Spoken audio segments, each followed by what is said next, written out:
ऐसे पुष्पा मामूली मजदूर से लाल चंदन सिंडिकेट का लीडर बना। अब वही पुष्पा फायर से वाइल्ड फायर बन चुका है और चित्तूर से लेकर जापान तक अपना रूल चलाने वाला है। कहानी में नए दुश्मनों की एंट्री और वही पुराने जख्म जो आज भी पीड़ा देते हैं। क्या पुष्पा को झुका पाएंगे? आइए जानते हैं। जापान का समुद्री तट और वजन संभाल न पाने की वजह से क्रेन से गिरा एक कंटेनर जो चंदन की लकड़ियों से भरा हुआ था। इस बात की सूचना जापानी माफिया को दी गई। उन्हें पता चला कि कंटेनर में सिर्फ लकड़ियां ही नहीं बल्कि एक आदमी भी है। आखिर कौन है जो 40 दिन से कंटेनर में है और वो भी जिंदा? जापानियों ने उसे उल्टा टांग दिया, मगर वो अपने बारे में बताने का नाम ही नहीं ले रहा था। फिर उसकी जेब से आधा फटा हुआ नोट गिरा और कंटेनर पे नाम देखा, तब पता चला वो आदमी पुष्पा है। जापानी गुंडे हथियार लेकर तैयार हो गए और पुष्पा भी अपनी कुल्हाड़ी से रस्सी काटकर नीचे आ गया और फिर लड़ाई शुरू हो गई। पर पुष्पा को भारत से जापान क्यों आना पड़ा? तो उसने बताया कि माल तो जापान पहुंच गया पर पैसे भारत नहीं आए, इसीलिए आना पड़ा। वो जापानी माफियाओं को समझाता है कि तुम्हारे बॉस का बॉस मैं ही हूं, लेकिन वे लोग उस पर धड़ाधड़ गोलियां चलाने लगते हैं। पुष्पा समुद्र में कूदने के लिए भागता है पर माफिया बॉस उसे गोली मार देता है। समुद्र की गहराई में जाता पुष्पा अपने बचपन की यादों में खो जाता है। जब कुछ दुष्ट बच्चों की गेंद नदी में चली जाती है, वे मासूम पुष्पा से कहते हैं, अगर तू गेंद निकाल कर लाएगा तो हम सब मान लेंगे कि मुल्लेटी वेंकट ही तेरा असली बाप है। पुष्पा गेंद निकालने नदी में कूद तो गया पर उसे तैरना नहीं आता था। पानी में हिचकोले खाते हुए उसने गेंद पकड़ तो ली पर खुद को किनारे पर नहीं ले जा पाया। वही डरावना सपना आज पुष्पा ने फिर देखा, या कहे बीते हुए कल की सच्चाई जो किसी सपने से ज्यादा डरावनी है। बस स्टैंड पर रोज की तरह लाल चंदन काटने मजदूरों को लेने गाड़ी आई, मगर इस बार एक नया मजदूर आया था। वो थोड़ा डरा हुआ लग रहा था। दूसरे मजदूर उसे बताने लगे कि अब पुलिस का कोई डर नहीं। जानते नहीं तब पुष्पा भाव ने उस टकले शेखावत को कैसे नंगा किया था। वो भी सुनकर हंस रहा था। जंगल में जाने के बाद वे काम पे लग गए। इधर मंदिर में श्रीवल्ली और पुष्पा की मां सोने का मुकुट चढ़ाने आई थी, मगर रंग में भंग डालने पुष्पा का सौतेला भाई मोहनराज वहीं खड़ा था। उसने पुजारी से कहा कि पूजा करने से पहले इनका गोत्र और खानदान तो पूछ लो, पर वो क्या बताती। तो मोहनराज की बेटी ने मोलेटी खानदान बता दिया, पर उसका खड़ूस बाप बोला ये तो हमारा खानदान है, इनका नहीं। तो श्रीवल्ली ने भावुक होकर कहा कि आप भगवान के नाम से ही कर दीजिए पूजा। इधर वो नया मजदूर जी तोड़ मेहनत कर पेड़ काटने में लगा था। फिर लकड़े लेकर सब नदी पार गए। वहाँ माल तौल कर पैसे दिए जा रहे थे। तब नाम पूछने पर उस नए आदमी ने अपना नाम शेखावत बताया तो सब सन्न रह गए। ये वही टकला शेखावत था जिसे पुष्पा ने नंगा किया था और जिसका सब मजाक उड़ा रहे थे। उसकी सूचना पर पुलिस फोर्स भी वहाँ आ गई और चारों तरफ से मजदूरों को घेर लिया गया। एक भी बच के जा न सका। उन मजदूरों में से एक की उसी दिन शादी होने वाली थी, जो कि अब पुलिस के हत्थे चढ़ गया। पर उसकी दुल्हन को विश्वास था कि पुष्पा भाव उसे छुड़वा लेंगे और हुआ भी कुछ यूं ही। पुष्पा अपने पंटर लेकर थाने में पहुंच गया और बोला अपने एक छोकरे की आज शादी है, उसको छोड़ दो। पर इंस्पेक्टर ने बताया कि एफआईआर में सबके नाम दर्ज हो गए हैं। तो पुष्पा ने उसी नाम के दूसरे मजदूर को अंदर भेजने का कहा, पर इंस्पेक्टर ने कहा ये रूल के खिलाफ है। फिर पुष्पा ने एक एक करके सभी को याद दिलाया कि कितने रुपए रिश्वत दी है मैंने तुम लोगों को, वो किस रूल से दी। यहाँ सिर्फ एक ही रूल चलेगा और वो है पुष्पा का रूल। उसकी बात सुनकर एक पुलिस वाला गया और उस लड़के को बाहर कर दिया। पर जाते वक्त पुष्पा ने उसके शरीर पर घाव देखा। उसने बताया पुलिस ने हम लोगों को बहुत मारा। पुष्पा ने अंदर जाकर देखा तो सभी को लगी हुई थी। एक को तो शेखावत ने हाथ में गोली भी मार दी। अब तो पुष्पा का पारा चढ़ गया। वो सभी को अपने साथ ले जाने लगा। तो इंस्पेक्टर गिड़गिड़ाकर बोला मेरी नौकरी चली जाएगी। फिर क्या पुष्पा ने सबको लाइन में लगाया और तनख्वाह के साथ रिश्वत के भी पैसे जोड़ के जीवन भर का हिसाब क्लियर कर दिया। यानी नौकरी की जरूरत नहीं। पुष्पा ने शराब का एक प्याला शेखावत के लिए रख दिया। फिर जब शेखावत नथुलाल के साथ आया तो देखा थाना पूरा खाली है, सारे गायब।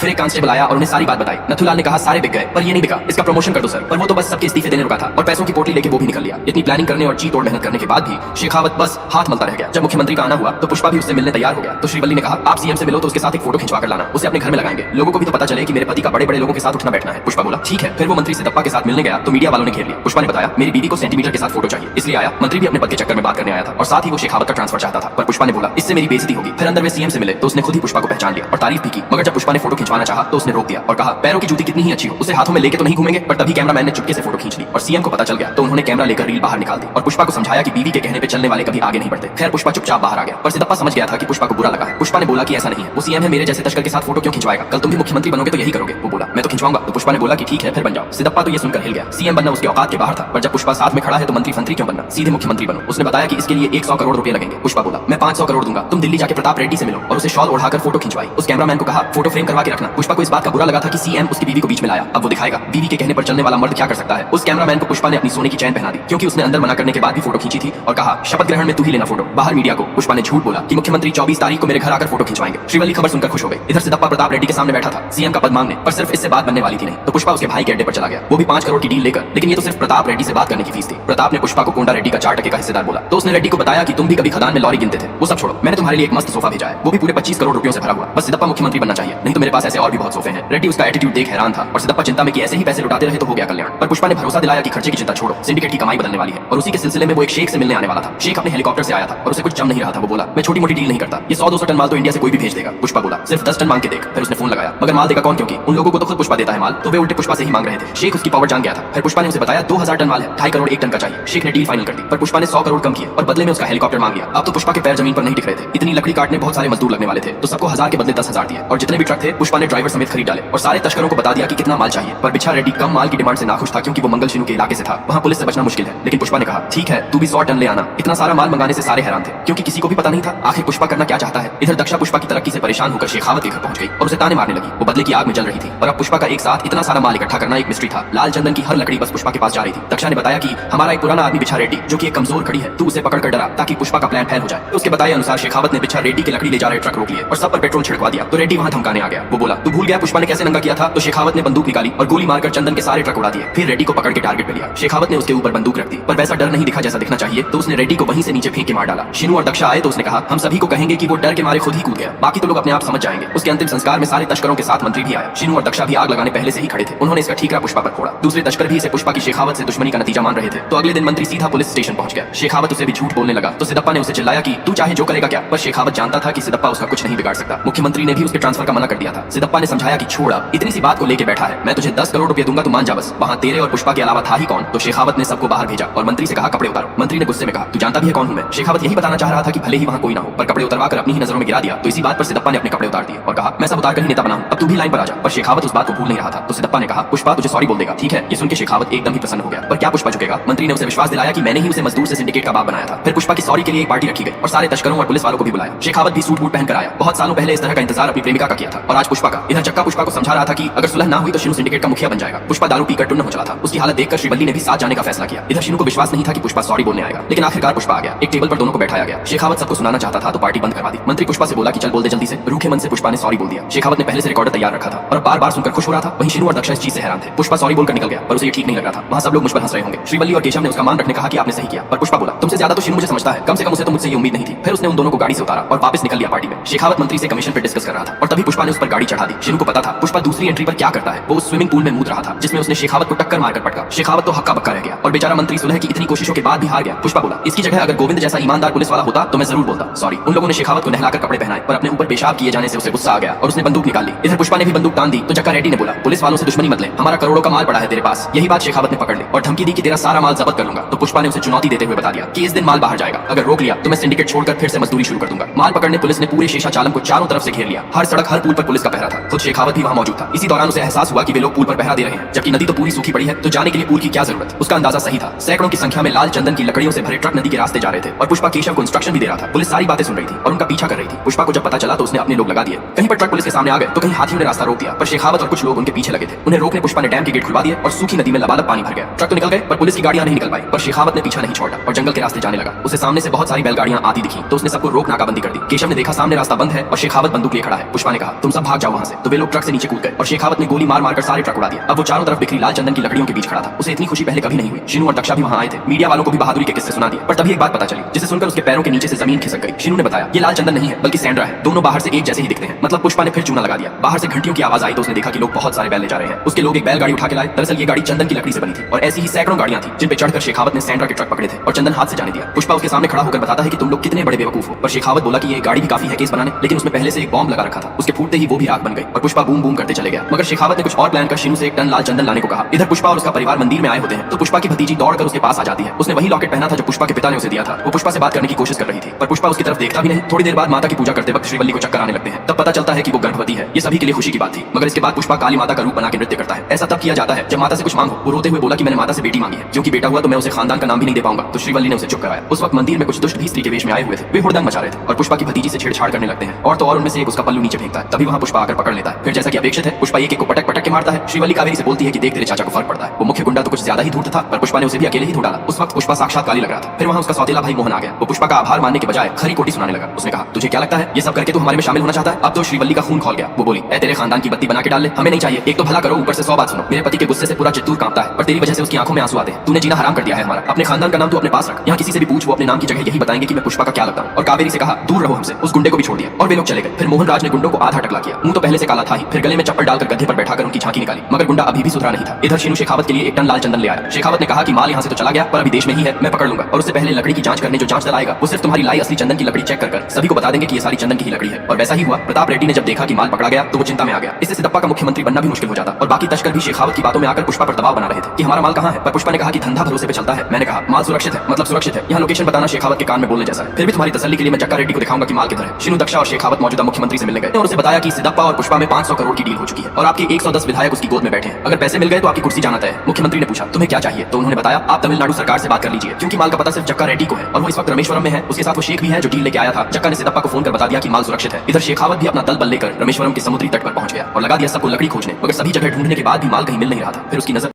Welcome to M Formosa TV. Please like, share and subscribe. Thank you. मगर सभी जगह ढूंढने के बाद भी माल कहीं मिल नहीं रहा था। फिर उसकी नजर एक कंटेनर पर पड़ी, लेकिन वो तो मछुआरों का तट था, तो इसका क्या काम। पुलिस वालों ने खोलकर देखा तो उसमें से एक गाड़ी निकली। उस गाड़ी में जक्का और शेख बैठे थे, जो कि श्रीलंका जाने के लिए बैठे थे। शेखावत ने उन्हें पकड़ने का आदेश दिया, पर माल किधर है? तो शेखावत बोला, समुद्र के अंदर देखा क्या, और कूद गया समुद्र में। नीचे चंदन से बनी गाड़ियां बोट से बंधी हुई थी। लोगों को पता चल गया कि निकलने का समय हो गया, तो उन्होंने बोट चालू कर दी, जिससे शेखावत पीछे चला गया और जाल में अटक गया। सैकड़ों नावें चंदन की लकड़ी लेकर श्रीलंका की तरफ तेजी से जाने लगी। शेखावत भी बाहर जैसे तैसे निकला और अपनी बोट से लग गया पीछे। कुछ देर तक पीछा करने के बाद सारी नावें भारत की सीमा पार कर गई, क्योंकि मछुआरों को इसकी इजाजत है, और शेखावत की बोट रुक गई। नथुलाल ने समझाया, पर शेखावत को तो किसी भी हाल में उन्हें पकड़ना था। बॉर्डर के पास पहुंचते ही श्रीलंका नेवी ने उन पर गोलियां बरसाना चालू कर दिया। दूरबीन से देखा तो माल श्रीलंका पहुंच गया था और पुष्पा भी अपना हेलीकॉप्टर लेके वहीं खड़ा था। शेखावत फिर हाथ मलता रह गया, लेकिन तभी उसे सूचना मिली कि जक्का की गाड़ी पलट गई और उसकी मौत हो गई, पर शेख अभी जिंदा था। शेखावत ने उससे पूछा तो पता चला कि माल जापान जाएगा और वहां से पैसे इंडिया के जिस आदमी के पास भेजे जाएंगे, पुष्पा उसे वही आधा नोट देगा जो हमने उसे दिया था, तब पैसे मिल जाएंगे। लेकिन उस आदमी का पता सिर्फ मुझे मालूम है। तो शेखावत ने उसे नाम सुने बिना ही मार डाला। उसने सोचा अगर इसने बता दिया तो पुष्पा को भी पता चल ही जाएगा, लेकिन अब उसे कौन बताएगा। पर वो अभी जिंदा था, तो शेखावत ने नथुलाल को धमकाया और उसने डर के मारे खुद ही उसे मार दिया। अब माल तो जापान चला जाएगा, पर पैसे पुष्पा के पास नहीं आएंगे। सिद्धप्पा को भी टेंशन होने लगी कि विधायकों को पैसे नहीं दिए तो मुख्यमंत्री नहीं बन पाऊंगा। पुष्पा बोला, पैसे उसी समय मिलेंगे सभी को, क्योंकि पुष्पा अपने हक का कभी नहीं छोड़ता। उसने केशव से एक टन लकड़ी लाने को कहा और फिर से मजदूर वाला वेश बनाकर मां से आशीर्वाद लिया और निकल गया। वो लकड़ी के साथ कंटेनर में बैठकर जापान गया, मगर वहां के बॉस ने गलती से उसे टपका दिया। उसे नहीं पता था ये कौन है। उसने पुष्पा को लाने कुछ आदमी भेजे, मगर पुष्पा को टपकाना इतना आसान है क्या? गुंडों को कपड़े के माफिक हुक पे लटका के वो खुद खड़ा था। उसने आधा नोट दिखाया, तब जापानी माफिया ने उसे पहचान लिया। बाद में इतना कष्ट देने के लिए माफी भी मांगी और सुनिश्चित किया कि पैसा तुम्हारे पास पहुंचा दिया जाएगा। उसने अगली बार के लिए फिर से एक फटा नोट दिया, पर पुष्पा ने कहा, छोड़ो ये सब, अब से पहले पैसे भेजो और पहचान के लिए ये है मेरे हाथ की छाप, हर जगह चलेगी। फिर ट्रक भर के रोकड़ा अड्डे पे पहुंच गया। इतने पैसे देख के ही लोग बेहोश होने लगे। फिर विधायकों के लिए बहुत सारे सोफे बनाकर उनमें पैसे रख दिए गए। एक बचा हुआ सोफा पुष्पा अपने साथ जॉली रेड्डी के पास लेके गया और उसे ऑफर दिया कि सब भूल के मेरे साथ काम कर, और अगर तू मुझे मारना चाहता है तो ये ले, मैं बंदूक भी लाया हूं और तेरे सामने खड़ा हूं। जॉली ने पैसों को नकारते हुए बंदूक चुनी और रख दी पुष्पा के सिर पे, मगर गोली नहीं मार पाया। पुष्पा को उसका चुनाव अच्छा लगा। सिद्धप्पा मुख्यमंत्री बन गया और शपथ लेकर वो पुष्पा के घर खाने पे चल दिया। एक रिपोर्टर को याद आया कि पिछली बार पुष्पा ने जो तारीख बताई थी बिल्कुल वही दिन है। सिद्धप्पा ने पहला ऑर्डर शेखावत के ट्रांसफर का निकाला, पर पुष्पा ने फाड़ दिया, क्योंकि अब तो उनका ही राज्य है। सिद्धप्पा श्रीवल्ली से बोला कि तेरी वजह से ही मैं सीएम बना। फिर खाना खाते वक्त उसे याद आया कि फोटो तो खिंचवाई ही नहीं, तो पहले सबके साथ फोटो खिंचवाई, क्योंकि फोटो न खिंचवाने का परिणाम पहला मुख्यमंत्री तो भुगत ही चुका था। इधर हार से पगलाए शेखावत ने सैंड्रा को चंदन साबित करने सारे लकड़ी में आग लगा दी। अब कोई नहीं बता पाएगा, लेकिन ये किसी को साजिश ना लगे इसलिए उसने खुद भी वहां से भागने के बजाय उसके साथ जलने का फैसला किया। इधर पुष्पा को पता चला कि कुछ गुंडे उसकी भतीजी कावेरी को उठा के ले गए हैं और बदले में 2 करोड़ रुपए मांगे हैं। ये वही गुंडे थे जो मंदिर में छेड़खानी के चक्कर में पीटे गए थे। सबको लगा कि अपने अपमान की वजह से पुष्पा कुछ नहीं करेगा, पर वो बंदूक लेकर बाहर आया। मतलब अब चिंता की कोई जरूरत नहीं, पूरा लाभ लश्कर ले वे लोग न्यूज चैनल स्टूडियो पहुंच गए और लिव टीवी पे उन गुंडों को चेतावनी दी कि 1 घंटे में मेरी बच्ची वापस आ जानी चाहिए, नहीं तो एक-एक को रपा-रप काटूंगा। अब बारी थी अपने लोगों को काम पे लगाने। सभी को आधे घंटे में लड़की ढूंढने का टाइम दिया, तब तक चप्पा चप्पा छांट डालो। उसी वक्त प्रताप रेड्डी दिल्ली से सिद्धप्पा के पास आया और बताया कि वो गुंडा कोई और नहीं बल्कि मेरा सगा भतीजा बुग्गा रेड्डी है। कुछ दिनों पहले ही उसकी रेप केस में जमानत करवाई थी। वो हमारे परिवार का इकलौता वारिस है। सिद्धप्पा ने तुरंत पुष्पा को फोन घुमाया और बताया कि वो कौन है। तो पुष्पा बोला कि फिर आप रेड्डी को कह दो कि वो लकड़ी को कुछ ना करे, नहीं तो उसे मारना पड़ेगा। तो सिद्धप्पा ने कहा तू दूर रहे सबसे, वैसे भी वो कौन सी तेरी सगी भतीजी है। पुष्पा बोला वो तो मुझे चाचा मानती है ना। तो सिद्धप्पा ने समझाया कि प्रताप रेड्डी इतना बड़ा आदमी खदान से कोयला निकाल के नहीं बना, बल्कि खदान को कब्रिस्तान बना के बना है। तो पुष्पा कहने लगा कि फिर क्या करना है, छोड़ दूं उसे। सिद्धप्पा ने रेड्डी को सुनाने फोन स्पीकर पे रख दिया और सोचा कि सब सेटल हो गया। लेकिन फिर पुष्पा ने सुनाना शुरू किया कि भाड़ में जा तू, और भाड़ में गया। प्रताप रेड्डी, तुझे लड़की की इज्जत की चिंता नहीं, मुख्यमंत्री फालतू में बनाया तुझे। अब बुग्गा को बचाना सिद्धप्पा के वश की बात नहीं, तो उन्होंने उसके बाप यानी प्रताप के भाई को फोन लगाकर बचाने भेजा। इधर गुंडे ने भी टीवी पर पुष्पा की चेतावनी सुन ली तो उसे फोन लगाया और बोला हमें पैसे की जरूरत थी इसलिए उठाया, लेकिन आपकी भतीजी है ये मालूम नहीं था। अब 2 करोड़ के बदले 10 करोड़ लाना। पुष्पा ने बोला किधर है तू? तो उसने कहा अकेले आओ तभी बताऊंगा। पुष्पा कपड़े पहन के तैयार हो गया, अकेले ही हेलीकॉप्टर से जाने। श्रीवल्ली ने जाने से पहले उसकी पूजा की, फिर वो पैसों का सोफा साथ ले उड़ गया। मोहन राज भी बुग्गा की रखी शर्त पर अपना सर मुंडवाने जा रहा था। ये देखकर गुंडे बहुत खुश हो रहे थे। तभी ऊपर से सोफा टपका और किले में नोट ही नोट उड़ने लगे। फिर हेलीकॉप्टर किले में आ गया। पुष्पा ने बाहर निकलकर सबसे पहले टीवी उड़ा दिया और बंदूक बुग्गा की छाती पर रखकर पूछा कावेरी कहां है? पर उस दुष्ट ने कावेरी को भी बंदूक की नोक पर रखा था। अब प्रताप रेड्डी का भतीजा पैसों के लिए तो ये सब करेगा नहीं। बात बिल्कुल साफ थी। उस दिन जो बेइज्जती हुई उसका बदला लेने ये सब किया, और पुष्पा से इतनी मार खाई उसका भी बदला लेने वे लोग उसे मारने लगे। लेकिन उस दिन वाली फीलिंग नहीं आई, क्योंकि तब पुष्पा ने साड़ी पहनी थी। बुग्गा ने कहा जाओ मूर्ति को चढ़ाई साड़ी ले आओ। उन लोगों ने वैसा ही किया और पुष्पा को काली माता का रूप दे दिया। बुग्गा ने कुछ और गुंडे बुलाए थे। वे जानते थे कि पुष्पा क्या चीज है, इसलिए उसने बातों ही बातों में पुष्पा के सर पर वार किया और उसे पटक कर हाथ पैर बांध दिया। मगर पूरी तरह से खत्म करने से बुग्गा ने रोक दिया और कहा कावेरी को लाओ, थोड़ा तमाशा होने दो। उसने पुष्पा से कहा इसे एक खरोंच तक नहीं आई है, और बार बार उसका दुपट्टा हटाकर बताने लगा। पुष्पा अभी भी कह रहा था उसे छोड़ दो, मगर वो और ज्यादा बेशर्मी पर उतर आए और उसके कपड़े फाड़ने लगे। फिर तो पुष्पा का खून खौल गया और वो अपने को छुड़ाकर पीछे गया और दीवार के सहारे उड़कर सीधे एक के गले को पकड़ लिया, वो भी अपने मुंह से उसका मांस तक फाड़ दिया। अब वे लोग भी एक्शन में आ गए, पर पुष्पा हाथ पैर बंधे होने के बाद भी अपने मुंह से ही सबको खा जा रहा था। उस पर तो हथियार भी काम नहीं कर रहे थे। और फिर पहले उसने अपने पैर खोले, फिर थोड़ी देर बाद हाथ खोल लिए। अब तो उन लोगों की शामत आना तय था, जैसा कि उसने पहले ही बोला था। एक एक को रपा रप काट रहा था। लग रहा था मानो जगदम्बा उसके शरीर में प्रवेश कर गई हो। सिद्धप्पा के कहने पर केशव भी बाकी लोगों को लेकर वहां आ गया। पुष्पा बुग्गा को मारना चाहता था, पर वे लोग उसे रोकने लगे। कावेरी भी उसे रोकने बीच में आ गई और तभी वो पुष्पा की पकड़ से छूट गया, पर भागने नहीं पाया। उसके अगले ही पल पुष्पा ने उसे त्रिशूल पर टांग दिया। तब तक उसका बाप भी वहां आ गया था। अपने बेटे को मरा देख उसने कावेरी को पकड़ लिया और अपने साथ ले जाने लगा। लेकिन पुष्पा अलग ही लेवल पर था, उसे भी एक ही त्रिशूल में दीवार पर टांग दिया और बाप बेटे दोनों का क्रियाक्रम एक साथ ही हो गया। और जॉली रेड्डी की तरह प्रताप रेड्डी भी अकेला ही रह गया। इधर मोहन राज का अप्रत्याशित तरीके से पुष्पा के घर आना हुआ। उसे देख के घर के सारे सदस्य अचंभित थे। श्रीवल्ली पुष्पा को बुलाने गई, पर वो नहीं आया। मोहन बोला वो नहीं आएगा, और आया भी तो क्या मुंह दिखाऊंगा मैं उसे। बचपन से अभी तक कितने अत्याचार किए हैं मैंने उस पर। वो अपने किए गए हर जुल्म को याद करके अफसोस करने लगता है। उसे बहुत ग्लानि हो रही थी। फिर पिता की फोटो के सामने ही अपनी सौतेली मां से माफी मांगता है। वो कावेरी की शादी की पत्रिका देने आया था। कावेरी की डिमांड थी कि जब तक उसके पुष्पा चाचा नहीं आएंगे वो शादी नहीं करेगी। पर क्या पुष्पा आएगा? श्रीवल्ली ने उसे पत्रिका में सबके नाम दिखाए, मगर पुष्पा के लिए ये सब साधारण नहीं था। इतने सालों की पीड़ा आज आंसू बनकर निकल रही थी। फिर वे इस परिवार शादी में गए। स्वागत करने खुद मोहन आया और पुष्पा को गले भी लगाया। बाद में तीनों भाई गले मिलकर खूब रोए और कावेरी की शादी अच्छे से संपन्न हुई। वहीं दूसरी तरफ प्रताप रेड्डी के घर सारे बदमाशों की चंडाल चौकड़ी जमा हुई। पुष्पा का हर दुश्मन जो जिंदा है वहां पर आया था, पर जिसका इंतजार था वो नहीं आया। उसने अपना गिफ्ट भेजा और ऐसा ही एक गिफ्ट कावेरी की शादी में भी भेजा गया। और उसके बाद हम देखते हैं हैं रिमोट पकड़े एक आदमी जिसने अभी अभी बॉम्ब फोड़ा है। ये बॉम्ब कहाँ फटा और ये आदमी है कौन, ये पता चलेगा पुष्पा पार्ट 3 में। पूरा वीडियो देख।